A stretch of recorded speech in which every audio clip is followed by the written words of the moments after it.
Hello everyone, welcome back to the channel.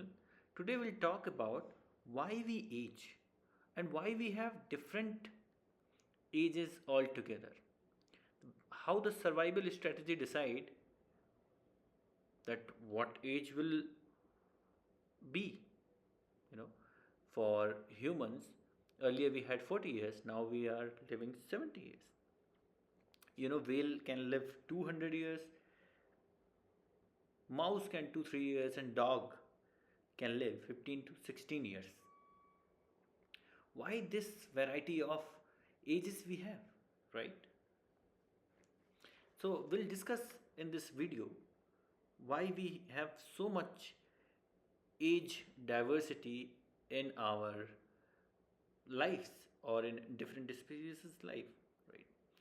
For that, let's first define what is life, right? So what happens in life, we see that body mass, whoever have the more body mass, right, their age will be more. Like, elephant, we can represent elephant on this axis, whale on this axis, and mouse and ant below, because they have less body mass, less age. So there's a one linear relationship between body mass and age factor. We'll discuss further why it happens, like why the more body mass and more age. Also, we'll define what is life. In life we see कि हम जन्म लेते हैं, खाना खाते हैं, right, खाने की तलाश में संघर्ष करते रहते हैं, एंड एक्सटर्नल एजेंसी से लड़ते हैं एंड इवॉल्व होते रहते हैं, right. And that has been the process of life, right. हम भोजन करेंगे, मैच्योर होंगे, रिप्रोडक्शन करेंगे, जनरेशन बढ़ाएंगे और हमारी डेथ हो जाएगी, राइट. डेथ हो सकती है या तो एक्सटर्नल फैक्टर से, ओला पड़ गया, भूकंप आ गया, या एक्सीडेंट हो गया, या किसी ने मार दिया, या वायरसेस से डिसीज होके मर गए. बट अगर फिर भी हम किसी जीव को सुरक्षित कर लें एक्सटर्नल फैक्टर से, still we gonna die. Why? Because we age. Now will discuss why we age and why we die. Science के पॉइंट ऑफ व्यू से हम डेथ सिचुएशन को बोलते हैं कि जब हमारे ऑर्गन्स जरूरी लाइफ की एक्टिविटीज को कंप्लीट करने के लिए सफिशिएंट नहीं है. They can't take oxygen, they can't process energy, right. हम चल फिर नहीं सकते. जो भी ऑर्गन के डेफिनेशंस, ऑर्गन के जिंदा रहने की डेफिनेशंस है, वो मीट नहीं करते एंड वी डिक्लेयर डेथ. तो हमारे मन में क्वेश्चन आता है कि व्हाई वी डाई, और क्या हम हमेशा जवान नहीं रह सकते?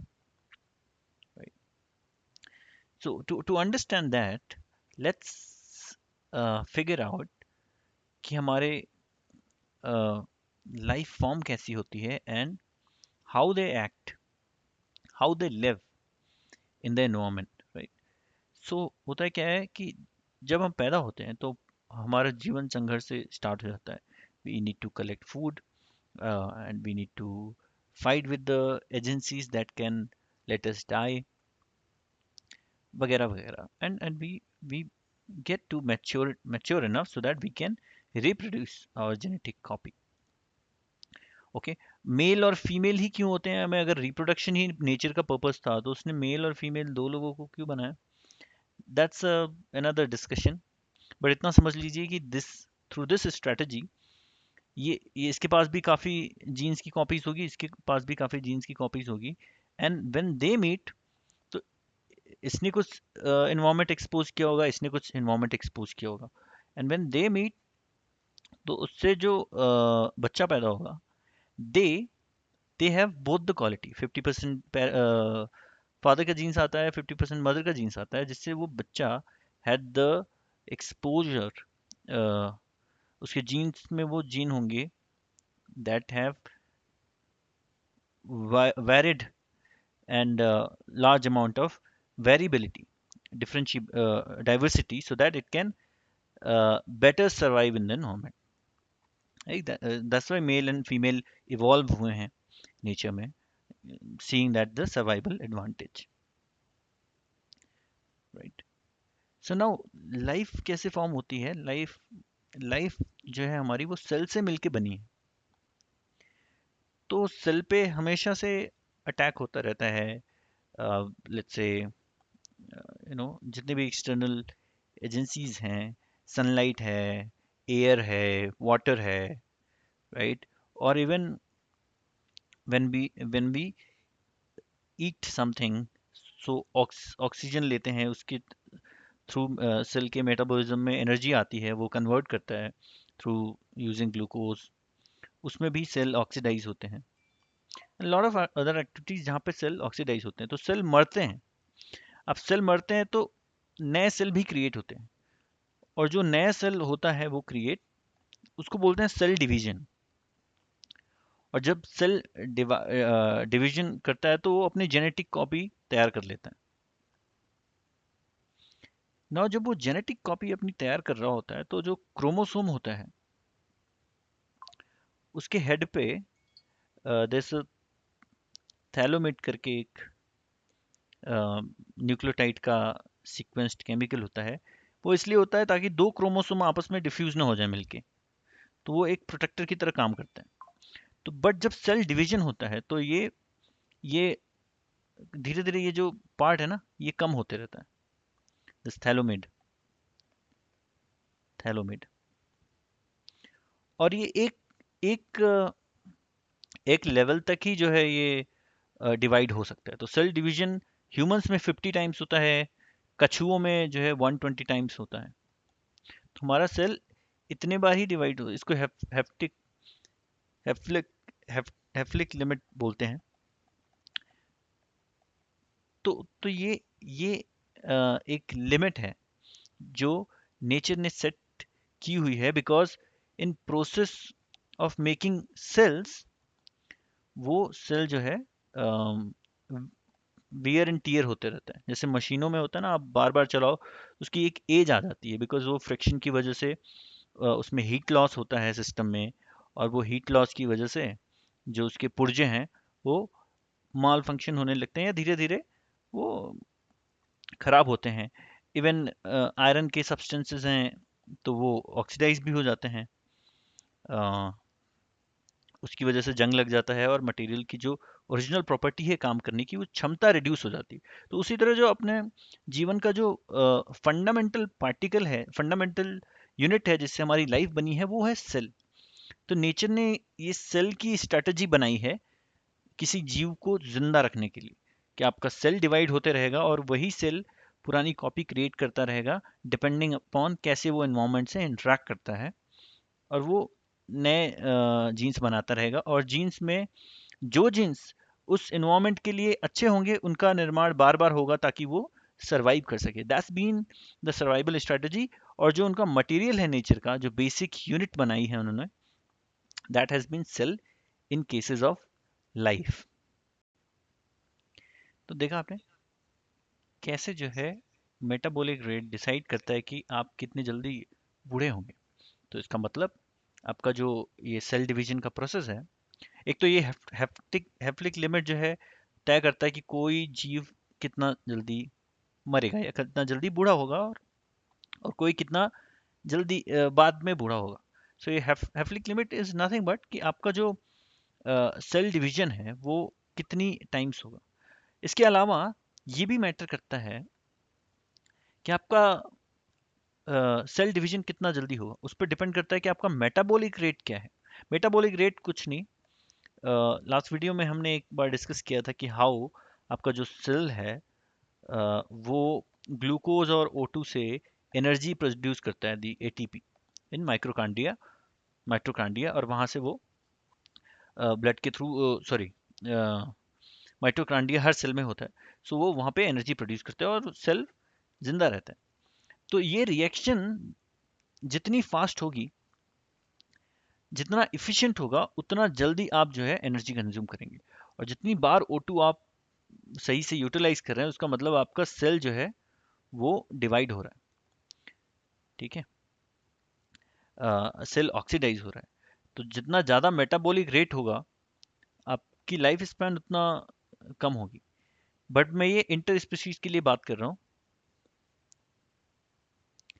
सो होता क्या है कि जो मैमल्स होते हैं लाइक लायन और ह्यूमन, राइट, उनका एक कांस्टेंट बॉडी टेम्परेचर होता है, उनको मेंटेन करना होता है, तो उनको ज़्यादा मेटाबॉलिक रेट चाहिए rather देन जो रेप्टाइल्स हैं जैसे सांप है, कछुआ है, तो इनका बॉडी टेम्परेचर इनको मेंटेन करने की ज़रूरत है नहीं उतना, राइट। तो उनका मेटाबॉलिक रेट कम होता है, इसलिए इनकी लाइफ स्पैन ज़्यादा हो जाती है। तो हम कह सकते हैं मेटाबॉलिक रेट जो है वो इन्वर्सली प्रोपोर्शनल है लाइफ स्पैन के। ठीक उसी प्रकार आर्कटिक में जो शार्क है उसका लाइफ स्पैन बहुत ज़्यादा होता है। अंटार्कटिका में जो स्पंज होते हैं, तो ये जितने भी पोलर रीजन्स में कोल्ड क्लाइमेट में पाए जाते हैं, इनका मेटाबॉलिक लाइफ स्पैन बहुत ज़्यादा होता है, बिकॉज कोल्ड क्लाइमेट में इनको उतना मेटाबॉलिक रेट चाहिए नहीं होता। right? दूसरा जो मैंने बॉडी मास की बात की, जितना बॉडी मास ज़्यादा होगा तो उतने बॉडी मास, जितना ज़्यादा बॉडी मास होगा आपका मेटाबॉलिक रेट उतना रिक्वायर्ड नहीं है कंपेयर टू छोटे स्मॉल। जैसे चूहा है तो उसको उसी छोटे मास को सस्टेन करने के लिए उसको ज़्यादा मेटाबॉलिक रेट चाहिए कंपेयर टू जो बड़े मास का बॉडी मास है। तो बॉडी मास भी जो है वो इन्वर्सली प्रोपोर्शनल है मेटाबॉलिक रेट के, और डायरेक्टली प्रोपोर्शनल हो जाएगा लाइफ स्पैन के। इसलिए आप देखेंगे छोटे जीव जल्दी मर जाते हैं बिकॉज उनको उतने ही बॉडी मास को चलाए रखने के लिए ज़्यादा मेटाबॉलिक रेट चाहिए। बिकॉज छोटे जीव का मास कम होता है, उनमें सेल भी कम होते हैं, तो वो जल्दी ही हेफलिक लिमिट पे पहुंच जाते हैं और डाई कर जाते हैं। उसके वजह से क्या होता है, और इसमें एक और फंक्शन है कि देखो, जो लाइफ का पर्पज है, जो एवोल्यूशन का पर्पज है, वो है कि आप सिस्टम में बने रहें, आप जो है पूरी तरह से ख़त्म ना हो जाए, क्योंकि आप देखते हैं क्लाइमेट चेंज होते हैं, रिसोर्सेज कम हो जाते हैं। रिसोर्सेज कम हो जाते हैं इसलिए नेचर ने रिसोर्सेज कंस्ट्रेंट हैं अर्थ पे, इसलिए उसने फूड चेन बनाई कि जो है शेर बकरी खा लेगा, बकरी घास खा लेगी, एंड देन शेर मरेगा तो उसको छोटे जीव खा लेंगे, राइट। एंड छोटे जीव सॉइल को फर्टिलाइज करके उसमें न्यूट्रिएंट बनाएंगे, न्यूट्रिएंट से फिर पेड़ पौधे उगाएंगे और फिर उसको बकरी खा लेगी, और there is a food chain, food cycle. तो बिकॉज ये स्ट्रेटजी नेचर ने इसलिए यूज की बिकॉज हमारे पास रिसोर्सेस की कमी है ऑन अर्थ। सो वैसे ही क्या होता है कि जो छोटे जीव होते हैं वो मैच्योरिटी को बहुत जल्दी आ जाते हैं। जो छोटे जीव हैं जैसे चूहा है, चींटी है, तो मैच्योरिटी पे जल्दी आने पे वो क्या कर सकते हैं, रिप्रोड्यूस जल्दी कर सकते हैं। रिप्रोड्यूस जल्दी कर सकते हैं तो उनका इवोल्यूशन फास्ट हो सकता है, वो टाइम के साथ चेंजेस आसानी से ला सकते हैं, और वो लंबे समय तक तो नहीं जी सकते बट उनकी स्पीशीज लंबे समय तक जी सकती है rather देन एन इंडिविजुअल। वहीं दूसरी तरफ जो बड़े जीव हैं जैसे शेर है, हाथी है, वेल है, इनका शिकार बहुत कम होता है। इनका शिकार कम होता है तो इनको मैच्योरिटी में आने में बहुत टाइम लगता है, ये टाइम ले सकते हैं। और जो है इनका जो प्रेगनेंसी पीरियड भी 2 साल के आसपास होता है।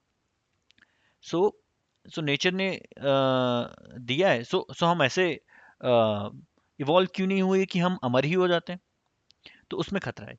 उसमें खतरा क्या है कि वो आपकी, जब आप ज़्यादा लंबे समय तक जिएंगे तो आपका क्या हो सकता है, शिकार या आपको मरने के चांसेस बढ़ जाएंगे।